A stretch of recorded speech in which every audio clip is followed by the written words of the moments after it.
Your Social Security check is not just falling short, it was stolen by a law that claimed to protect you, stolen by a trust fund gap you have never heard of, stolen by a healthcare system that spends $2 on bureaucracy for every dollar spent on actual care. In 6 years, whether you paid in for 40 years or 4, that check drops by 20% overnight. This is not a prediction. It is written into current law. Imagine David, a 63-year-old welder from Ohio.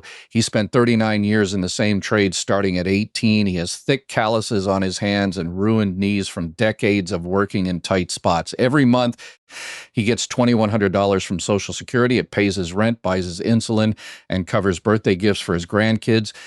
Then one day, 6 years from now, he opens his mailbox. His check is $1,638. $462 simply vanished, not because he did anything wrong, but because of a piece of legislation signed in July 2025, the One Big Beautiful Act.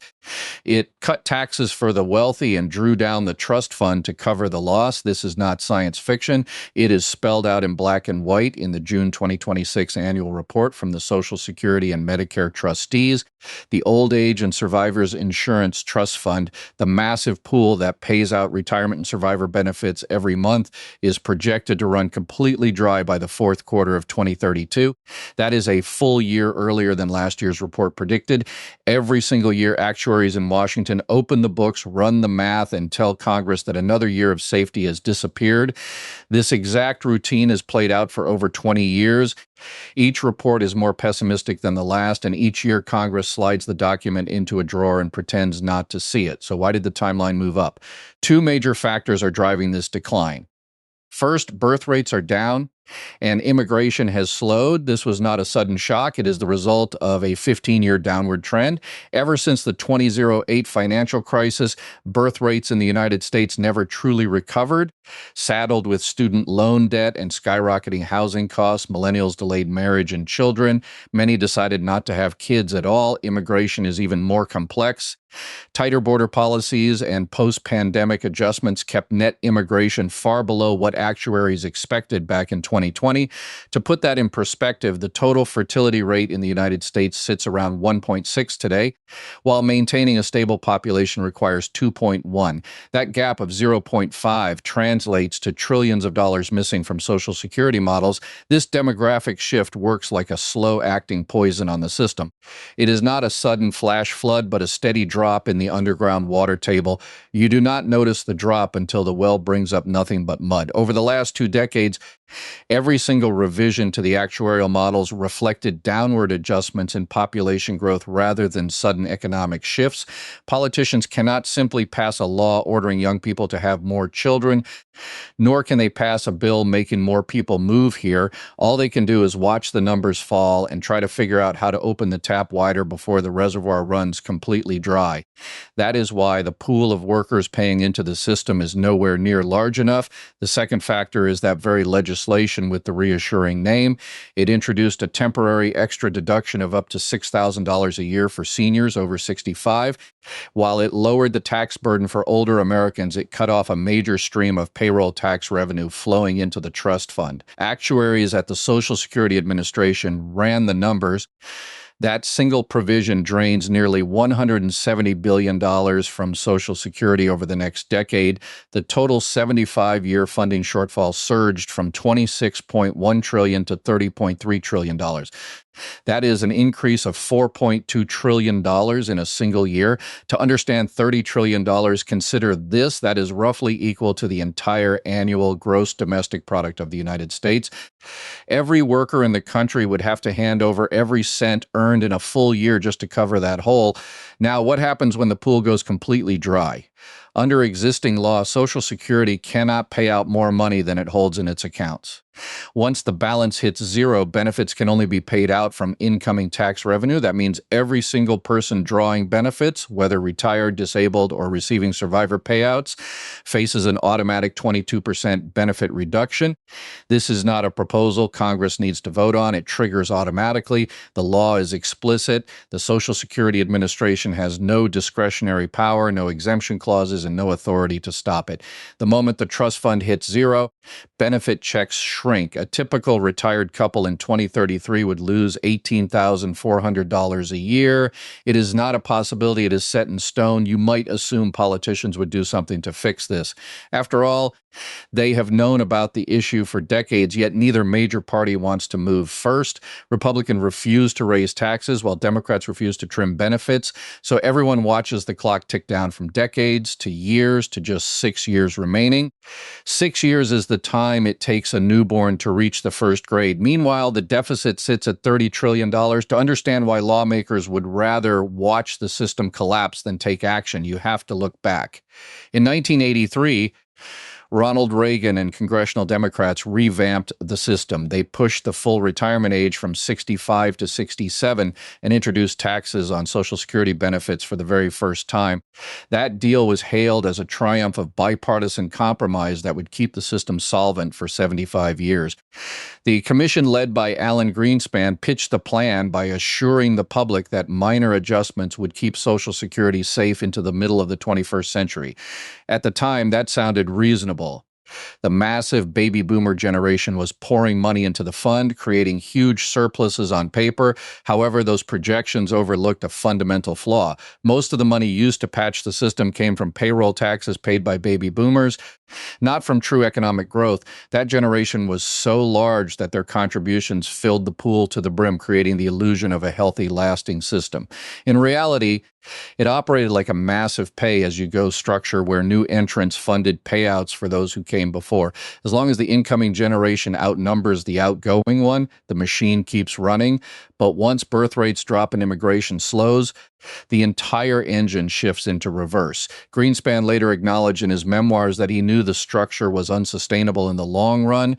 Political reality forced him to package a short-term fix as a permanent solution. He noted that certain problems can only be handed off to future generations because no better choices exist at the time. 40 years later, we are those future generations. The problem was never solved. It was simply multiplied. That exact cycle repeated over the past 2 decades. In 2010, actuaries said the trust fund would last until 2040. By 2010, that date moved to 2037. By 2020, it was 2034. Today, it is 2032. Every single revision moves the deadline closer, and every update paints a grimmer picture. The 2026 report lowered its assumptions for both fertility and immigration, noting that working age population growth has slowed to its lowest rate in decades. This is not the fault of a single administration. It is a 20-year decline. Every administration knew it was happening, but each one chose to kick the can down the road. The underlying reason is straightforward. Only 2 real solutions exist. You either raise taxes now or you cut benefits now. Raising taxes gets a party crushed in the next election, and cutting benefits produces the exact same result. So the optimal political move is to do nothing at all and leave the fallout for the next person in office. That has been Washington's actual strategy for 40 years. Plenty of agreement on the problem, but zero courage to fix it. Every time both sides come close to a deal, one party backs out at the last minute. Interest groups run ad campaigns warning seniors that Washington is coming for their pensions, effectively killing any rational discussion before it starts. Notice how neither party brings it up anymore. Over the last 20 years, not a single presidential debate has featured a serious discussion on Social Security reform. It has become political poison. Touch it, and your career is over. Some policy groups have tried to offer solutions. The Brookings Institution published a balanced proposal that split the burden straight down the middle, half tax increases, half spending cuts. An independent candidate in Idaho named Sarah Zabel examined the plan and called it the most realistic path forward, yet no politician was willing to touch it because compromising meant losing votes. So that $30 trillion gap sits there, growing larger by the day. If you break down why the Brookings plan gets attacked by both sides, you see why it might be the only viable way forward. The core logic does not rely on finding brand new revenue sources. Instead, it adjusts existing rules in 2 ways. First, it raises the payroll tax cap to cover 90% of all wages. Second, it adds a new bend point to the benefit formula. If you are unfamiliar with the term, bend points govern how benefits are calculated. The formula is not a straight line. It uses 3 bend points points to offer a higher replacement rate for low earners, a moderate rate for middle earners, and a lower rate for high earners. The system was designed so lower income workers receive a relatively higher proportion of their past earnings back. Brookings proposed adding a fourth bend point to reduce benefit growth for higher earners. In short, high earners would pay more in taxes and receive lower relative payouts in return. Left-leaning groups oppose the plan because they reject benefit cuts of any kind, even those targeted at high earners. Right-leaning groups oppose it because they reject tax increases of any kind, even those aimed at top earners. So a proposal requiring sacrifice from both sides gets condemned by both sides, but the math does not care about politics. Actuaries calculated that without adjustments, benefits will drop by 22% in 2032, 30% by 2050, and 38% by 2100. The Brookings approach would restore solvent status for 75 years and avoid broad benefit cuts entirely. The cost would be a reduction of roughly $200 to $300 a month for high-income retirees. Trading $200 or $300 from top earners to protect 70 million people from a 22% cut seems straightforward, but in Washington, that trade is almost impossible to make. No politician wants to defend a plan that raises costs on one group, and the 70 million beneficiaries will not march in the streets to thank lawmakers for preventing a future problem that has not happened yet. You might ask why we do not simply make wealthy earners pay their fair share and call it a day. In 2026, the payroll tax cap sits at $184,500. Any income earned above that threshold is completely exempt from Social Security tax. Back in 1983, that cap covered 90% of all wages nationwide. Today, it covers just 83% because high earner salaries grew much faster than the cap itself. A representative from California introduced a bill to eliminate the cap entirely by 2032, making all wages subject to the tax. That sounds like a complete fix on the surface, but the Social Security Administration's own analysis tells a different story. Completely eliminating the cap would only close about 67% of the total gap. Why is that? Because we waited too long. If that step had been taken 15 or 20 years ago, it might have solved the problem entirely. But for every year of delay, the effectiveness drops by 6 or 7 percentage points. Doing it today only extends the life of the trust fund by an extra 3 years. That 67% figure is revealing. It shows that lifting the payroll tax cap is not a bad idea, but it is simply not enough on its own. You have to adjust the benefit formula at the same time to fix the remaining third. That final third is where the real political danger lies, because modifying the formula touches everyone's benefits. Even if you only add a fourth bend point aimed at the top 10% of earners, opposing political ads will frame it as Washington cutting retirement checks for every single senior. That exact narrative has played out for 30 years, successfully shutting down every attempt at reform.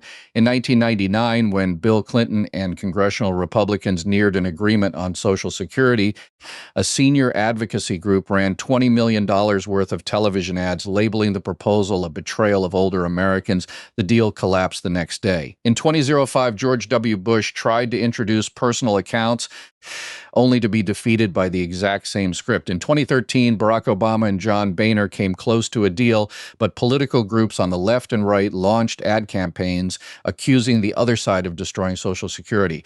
Ever since, neither party has shown any willingness to sit down at the table. There is another issue with eliminating the cap.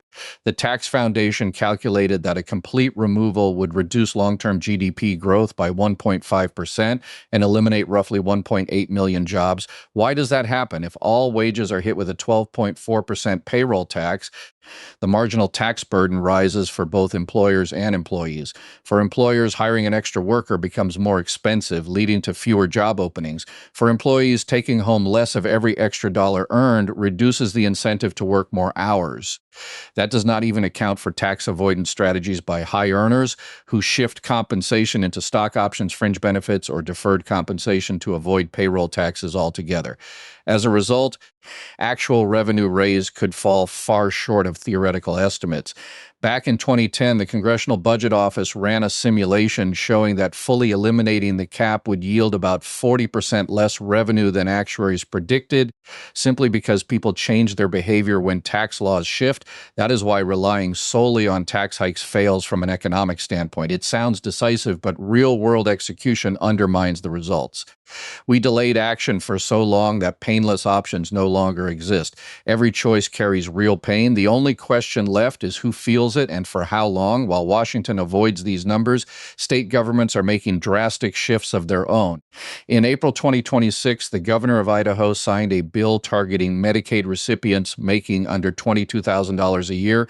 Under the new law, applicants must prove they worked, volunteered, or attended job training for at least 80 hours a month for 3 consecutive months before receiving coverage. 3 months is the absolute maximum retroactive audit period permitted under federal law.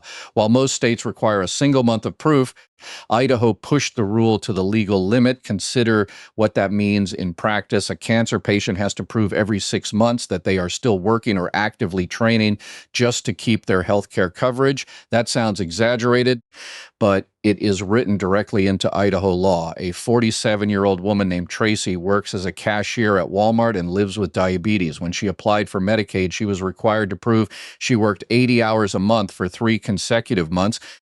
While she had been employed the entire time, she was forced to track down old pay stubs from past years, obtain supervisor signatures, and locate training certificates.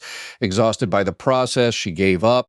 The Urban Institute estimates that by 2028, between 20,000 and 34,000 residents in Idaho will fall out of the system for similar reasons. The numbers seem abstract, but the impact on everyday people managing chronic conditions is immediate and real. When the bill passed the Idaho legislature, the vote went strictly along party lines, 28 in favor, 6 opposed, with all Republicans supporting it and all Democrats against.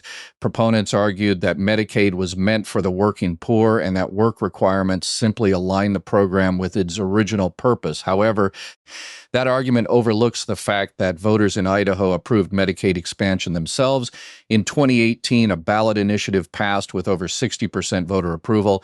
Now, the state legislature has used new legislation to undercut that public vote. Critics call it a backdoor repeal. You cannot directly overturn a voter-approved initiative without massive pushback, but you can add administrative hurdles that make applying nearly impossible. That is precisely what House Bill 913 does. Its retroactive requirement is as strict as federal law allows.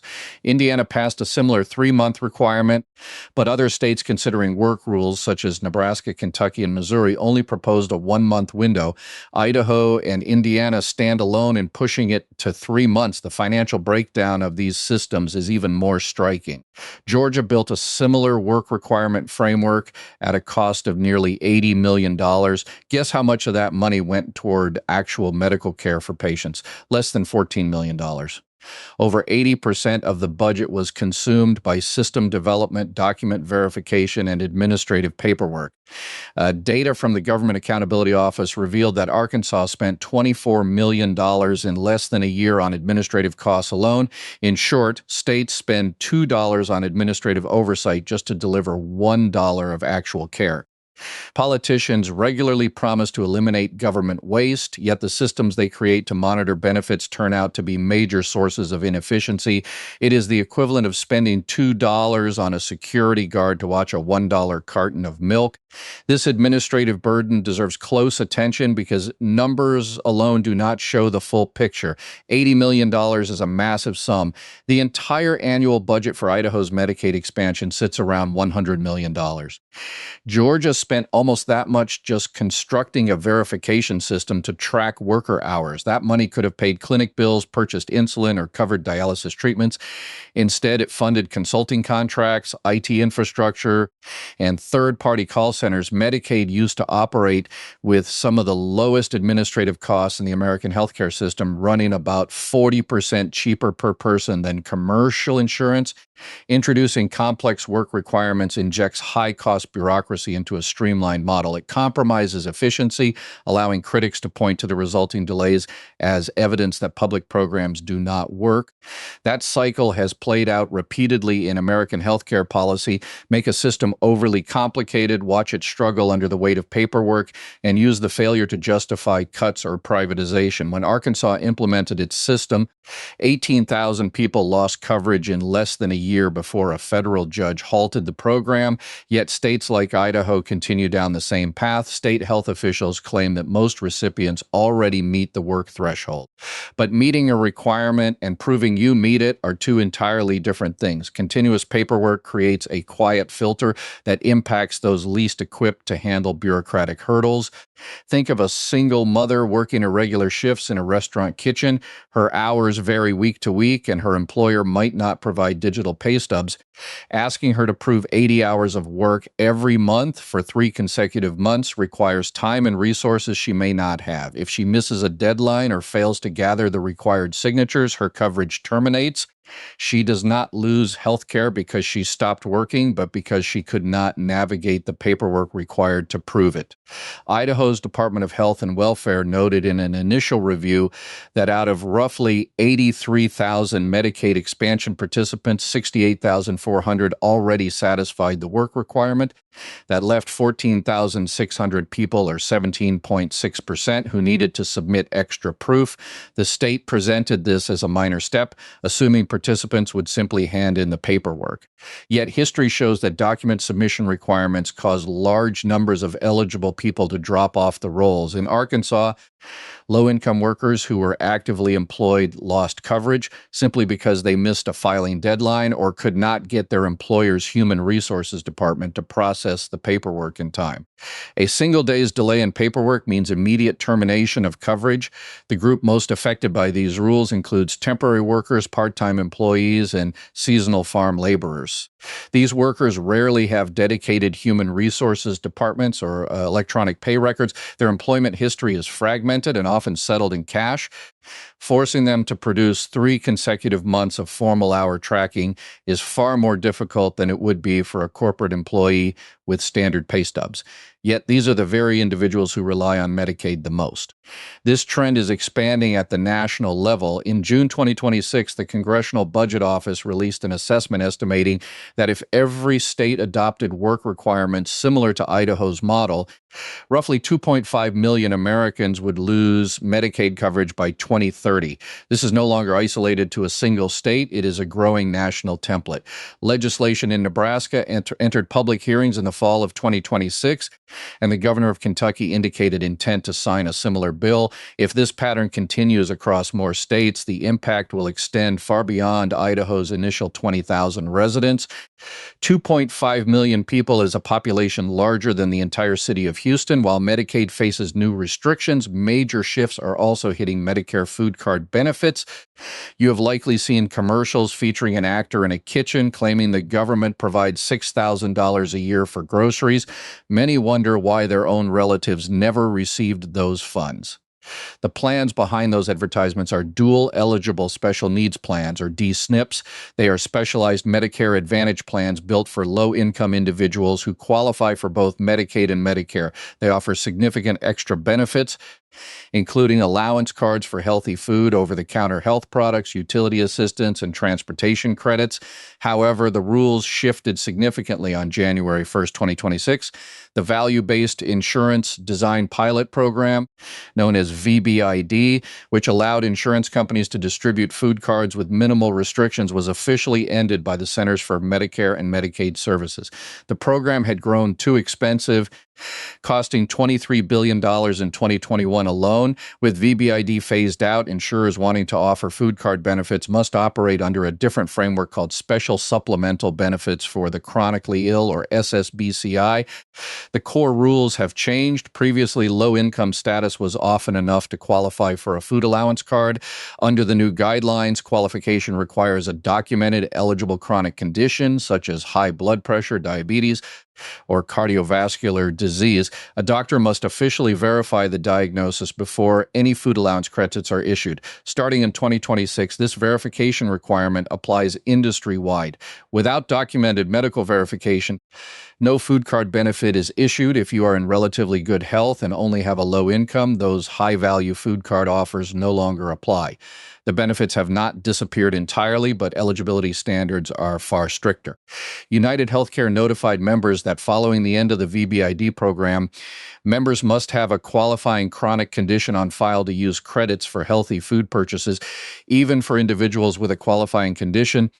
The verification process involves significant paperwork. If you switch insurance plans, the entire verification procedure must be completed again with the new carrier. The SSBCI verification process involves several distinct steps. First, a physician must provide a formal chronic condition diagnosis using specific medical diagnostic codes. A general note stating a patient has high blood pressure is not sufficient. That documentation goes to the insurance company's clinical review team, where processing can take weeks or months. If a single digit in the diagnostic code is entered incorrectly, the application is rejected, requiring another visit to the doctor for corrections. Once approved, the condition must be re-verified on a regular basis to meet CMS oversight standards. If a beneficiary forgets to submit updated diagnostic paperwork during annual enrollment, their food credits are frozen for the upcoming plan year. For a low-income senior managing both Medicaid and Medicare, tracking these requirements, scheduling doctor visits, copying files, and mailing forms represents a real hurdle. The policy effectively turns healthcare access into a complex administrative process. When complicated procedures are introduced to individuals with limited time, money, and administrative support, many give up on the process, resulting in reduced access to benefits. Many high-value food card advertisements inflate what is actually available. Offers claiming $6,000 a year in food allowances are often marketing tactics designed to gather personal contact details. Those maximum benefit amounts are typically restricted to specific counties across the country. However, legitimate dual eligibility benefits do exist. The required first step is applying for state Medicaid assistance to cover Medicare Part B premiums. Once dual eligibility is established, enrollment in a D-SNP becomes possible. For those struggling with Medicare Part B costs, starting with official state channels is far more effective than responding to private advertisements. In 2026, the standard monthly Part B premium rose to $202.90, up nearly 10% from $185 in 2025. That increase reflects growing financial pressure across the entire Medicare system. The end of the VBID pilot program also impacted Part D prescription coverage. Certain plans previously offered $0 copays on covered medications under VBID, but many of those provisions were removed once the pilot ended. Medicare beneficiaries likely notice these updates in their annual notice of change documentation. Supplemental benefits like transportation allowances, dental coverage, and fitness memberships have also been scaled back across the industry as insurers adjust to the new regulatory environment. Another issue involves deceptive marketing practices targeting Medicare beneficiaries. Insurance brokers use food card offers on social media as lead generation tools to collect personal details, including Medicare numbers and birth dates. Instead of finding appropriate plans, some brokers enroll beneficiaries into plans that yield higher commission rates without checking if the new plan covers the individual's regular doctors or medications. Beneficiaries often discover the change after the annual enrollment window has closed, leaving them unable to switch back until the next period. The Federal Trade Commission issued a consumer alert in March 2026, noting a 300% increase in deceptive Medicare marketing complaints compared to the previous year. When encountering claims of large annual food allowances, avoiding unsolicited links or phone numbers is the safest approach. Reaching out directly to the State Health Insurance Assistance Program provides free, neutral guidance from official sources. Finally, there is a little-known rule regarding Social Security claims. If you file for retirement benefits and later regret the decision, you have the right to withdraw your application within 12 months of approval. However, exercising this option requires submitting a formal request and repaying every dollar received during that year, including any Medicare Part B premiums withheld from your checks. This option can only be used once in a lifetime.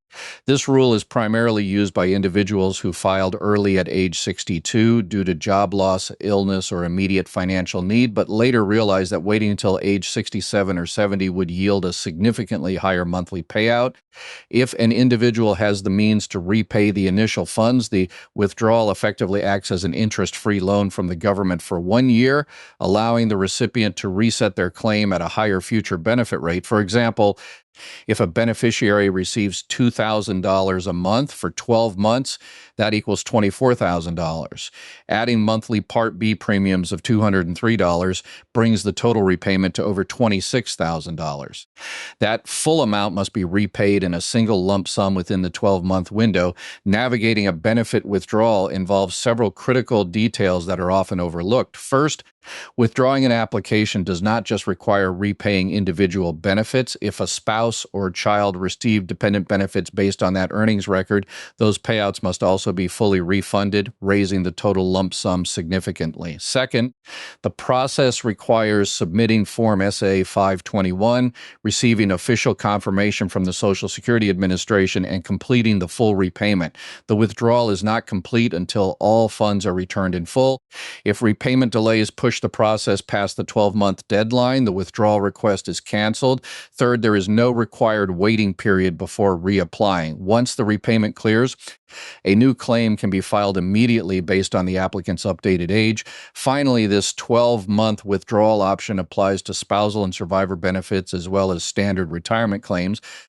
Consider the case of a retired auto worker in Michigan who filed for early benefits at age 62 after his plant closed. 2 years later, he realized that waiting until age 67 would have added roughly $700 more to his monthly check every month for the rest of his life. But because he was well past the 12-month window, his original claim was locked in permanently.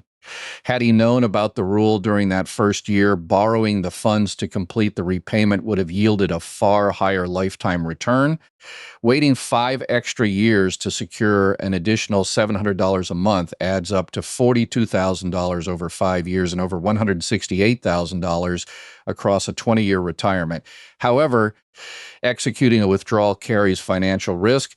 If an individual cannot secure the full lump sum before the deadline, the attempt fails, leaving them with the lower ongoing monthly payout. Additionally, Medicare coverage linked to the original application may experience disruptions during the processing period. This strategy is only practical for individuals with immediate access to cash who fall strictly within the 12-month eligibility window. Looking at the broader picture, the Social Security Trust Fund faces depletion by 2032, leaving 6 years on the clock before an automatic 22% benefit reduction takes effect for 70 million people, driven by a $30.3 trillion funding gap. Recent legislative changes pushed that timeline forward by a full year. Political efforts to resolve the shortfall have stalled for decades, while proposed compromise solutions remain untouched.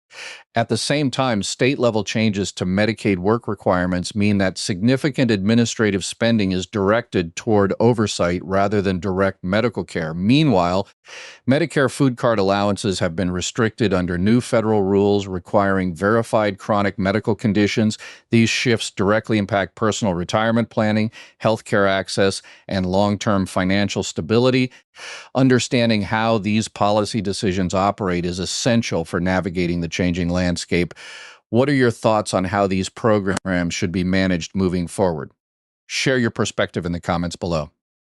Be sure to subscribe for more deep dives into the policies shaping your financial future.